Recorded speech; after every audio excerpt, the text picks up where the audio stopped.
Hello fellow paranormalers, and welcome to this channel. Discussion for today is rather interesting. It's about indigo children or indigo adults. Now, it's something that I've kind of known about for quite a while, but there does seem to be, there's quite a few ways that you can test to find out whether someone is, or a child is, an indigo child, or whether you are yourself an indigo adult. And it's very, very interesting. I will actually put a link in the description below to maybe a couple of websites, and I would say, in my own humble opinion, I would say that quite a lot of esoteric orientated people, and potentially a lot of people that are in the paranormal world in general, because we're all searching for answers, we're all searching for something. This is why we do all this research. You know, that it is possible, in my opinion, that there are a lot of indigo adults who don't know that they are indigo adults, which, you know, is quite interesting. But yeah, I mean, I would just say, you know, do the test, as it were, or read up about it and find out whether any of these things sort of resonate with you. What you do with that information is kind of down, I believe it's down to each individual, and you need to find out more actually about yourself. I don't want to keep touching on the psychology side of things, but the psychology is like a relatively recent kind of an analysis tool. I like to use it as an analysis tool a lot of the time for myself, because that's where you start. When I did my training in psychology, I mean, you know, you hear this term about being broken down and then being rebuilt. Well, I had extremely good background, both sort of psychologically but also technically, in that process. And believe me, when you go through that process, you learn a lot about yourself. You cannot help other people unless you know enough about yourself in order to help them. So, you know, you kind of have to go through that process at the end of the day, and it becomes that, you know, I'm using all these cliche terms, but it becomes that enlightening, that kind of lifting of, or the realization, the being born again. You know, all of these cliches keep coming out, but they do apply to the, you know, the indigo child or the indigo adult realization. And it is an enlightening process, because you kind of, you know, you realize that you, as a human being in this realm, or this level that we're at the moment, has got a purpose. We all indigo have a purpose in our existence. It's not just our life, it's our existence.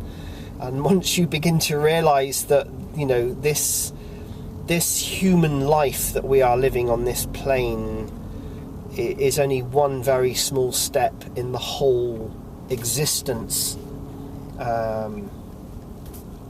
of beings, it becomes a bit kind of mind-blowing, really, and you then begin to realize how insignificant things that happen here on Earth really are. But you also learn to understand and see for your real eyes, or your third eye, what is really going on in this world. I hope this is making sense. I don't know whether this is making sense. It's difficult, really. I'm more used to actually talking to people one-to-one about this kind of thing rather than to a video camera, you know, on a YouTube. But you know, this is the way we can try and get this information out. You know, it is an interesting, it's a very interesting subject. I would, as I say, highly recommend that you go away and you really, really, honestly have to be truthful to yourself about finding out. You know, it's not really something, I have seen this, okay, I'm going to say something that probably people don't like, but I have seen so many times where people, humans, have tried to claim, how can I say this without sounding derogatory, but they claim, or they like to think that they've attained a level of something, and we all know it, we've all got examples of seeing these things, you know, but people do sometimes believe that they've attained something when they quite clearly haven't, and the people that who have, or who are the being, they see through all this and they see that these people are charlatans. I mean, I know this because I've been married to people who like to think that they're kind of up here, and you just think, really, you know, and people just don't have a clue. And I've come across in my life, I've done videos which are actually been offline. A lot of my videos are actually offline and contain information that I just can't put onto YouTube, to be honest. But you know, it is interesting. It is very, very interesting, and it can also be challenging. But it only works if you are truthful with yourself. You have to be truthful with yourself. On the back of this, okay, this subject, it ties in very, very well with the term paranormal, which again, a lot of people just still keep viewing as some kind of entertainment, and it is still an entertainment, and that's absolutely fine if that's the way they want to treat it. And it's always, I've always found it quite interesting as well. I say interesting quite a lot because it's a generic term for something, but you know, I also find it interesting that people who claim to be in certain areas or levels of the paranormal, where I would expect them to have come to a realization about themselves, or maybe they have just not been very truthful to themselves about things, that and you think, wow, you're just a charlatan. This is one of the reasons why I hate TV programs, because I hate to say it, but out of, you know, 100 TV people, these TV personalities that claim to do psychic work and paranormal work and all this kind of thing, there's probably only one who's a real gifted person. And you know, my observation, you may disagree with that. You know, I just wish in a way that people would be a lot more honest with themselves about their abilities and their limitations and their skills and who they are. This is the important thing. It's about who they are.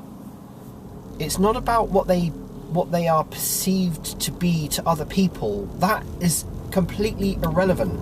But of course, narcissistic people, that's what matters to them. And, you know, everything with a narcissist and an egoist is about how they appear to the world, or to other people, or to their peers, and that's what's more important to them than what's inside.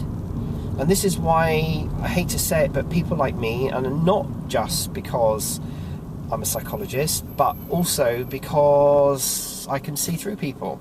And you know, I have mentioned this before in other videos, but people who have the gift of knowing, and I mean really knowing what someone is like within the first minute, even less than that, of having contact with them, have got the gift. of seeing through the shell, the outer shell of people, and seeing the true inner self of someone, if there is anything there at all. Because very often people put on an exterior to the world that unfortunately most people are blinded to, and people believe, and they think that that is the real person, and they cannot or they don't choose to look beyond that to see the real person. And then you find out that there's just nothing there. There is no substance. So I'm waffling again. I could talk for hours about this stuff. Again, these are my own thoughts. I don't care whether anyone watching this video wants to believe, or believes it's all a load of crap or hocus pocus or what. That's your choice. Your choice is not to like stuff, or to like stuff, or agree with it, or more importantly, take the information in, digest it, then make an informed decision rather than reacting to the initial emotional response to something. We've got to get people beyond this all the time, and these are all the trolls and the haters and the people that say really horrible, nasty things to other people. I've had it done to me fairly recently. I've had it done to me twice in 1 week. I've had really physically really horrible, nasty people, and you just think, wow. And it wasn't personal, but this is just the way of the world. This is the way people are. They're not truthful with themselves. They don't know themselves. They don't love themselves. They don't love other people. But anyway, I'm waffling. That's another subject. Go check out Indigo, and just take the information in, digest it, see if it's relevant to you. If it isn't, then just pass on. There are things that you can do. There are things that you can do to with yourself. I always think information is about a learning process. Whether it pertains to you or not is, your choice. I've been on courses. I've been on, courses for all sorts of subjects. Okay. And my attitude going into a course or reading a book or going and learning anything is, what can I take, what pertains to me, what is relevant to me, how can I get something from this? I've been to some seminars, I've been to talks and courses and such like that were absolutely awful. I mean, the tutor or the lecturer was just incapable of delivering any information to a group or an audience, not just to me, but absolutely awful to just everyone. Quite clearly had no skills in delivering information.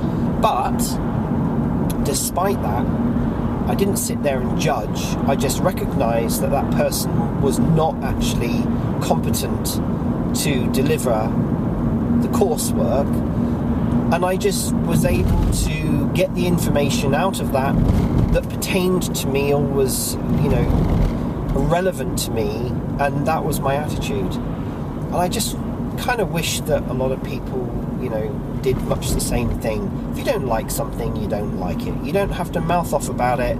You don't have to be nasty to people. Just move on. Just leave it where it is and move on. If that doesn't become relevant to you, maybe it doesn't become relevant to you right now, but it might do later. Anyway, sorry. I'm waffling again. Okay, thanks very much for watching if you've got this far, and I'll see you again in another video.